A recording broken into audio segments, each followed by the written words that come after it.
Good morning বন্ধুরা। আমি দেখো আবার আরেকটা নতুন রেসিপি নিয়ে এসেছি।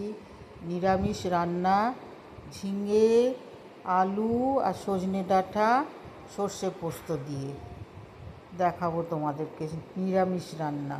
দেখো কড়া বসিয়ে আর গ্যাস ধরিয়ে দিয়েছি, কড়া বসিয়ে দিয়েছি, শুকনো লঙ্কা আর কালো জিরে ফোড়ন দিয়েছি। সবাই কেমন আছো বন্ধুরা? সব ভালো আছো তো বন্ধুরা?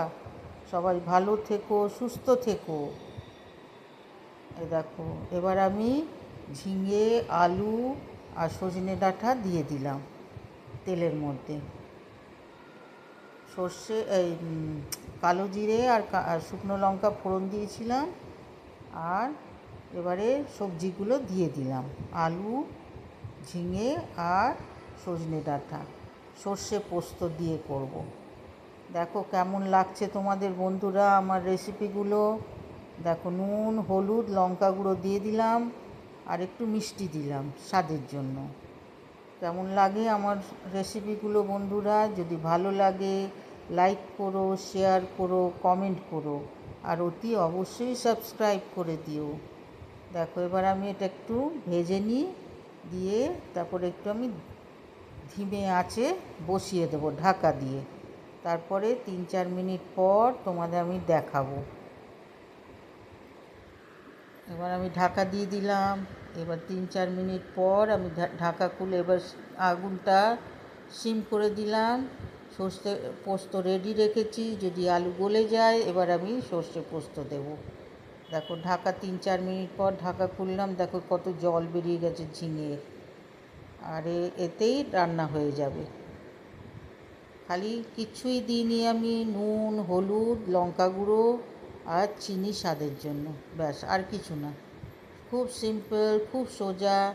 তোমরা যারা রান্না জানো না, যারা রান্নাঘরে ঢোকো না, অতি সিম্পল রান্না, দেখলেই তোমরা শিখে নেবে। দেখো আমি এবার সর্ষে আর পোস্ত পেস্টটা দিয়ে দিলাম। কেমন লাগছে বন্ধুরা দেখতে? যদি ভালো লাগে কিন্তু লাইক করো, শেয়ার করো, কমেন্ট করো আর অতি অবশ্যই সাবস্ক্রাইব করে দিও। দেখো এবার আমি সর্ষে পোস্তটা দিয়ে দিলাম, নিরামিষ রান্না। এবার বাটিটা ধুয়ে জলটা দিয়ে দিলাম, ওতেই রান্না হয়ে যাবে। সবাই কেমন আছো? ভালো আছো তো? সবাই শরীর মনে সুস্থ থেকো। আমি আবার নতুন নতুন রেসিপি নিয়ে আসবো, আর খুব সিম্পল সোজা রেসিপি। আমার কোনো রিচ বা কোনো রেসিপি নয়। দেখো কেমন লাগছে বন্ধুরা? দেখো ফুটে উঠেছে, আর একটু গামাখা গামাখা হলে আমি নামিয়ে নেব। আমার আলুও গলে গেছে, সব কিছু গলে গেছে। সজনে ডাঁটা, ঝিঙে দেখো একদম কমে গেছে। দেখো কেমন লাগছে।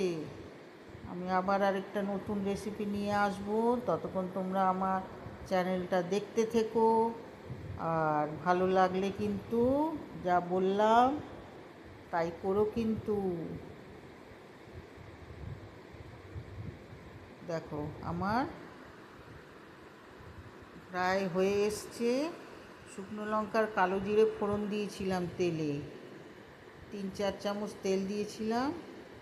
এই দেখো আমার সর্ষে পোস্ত, সজনে ডাঁটা, আলু, ঝিঙে সর্ষে পোস্ত হয়ে গেছে। ওকে, বাই বাই, টাটা, ভালো থেকো।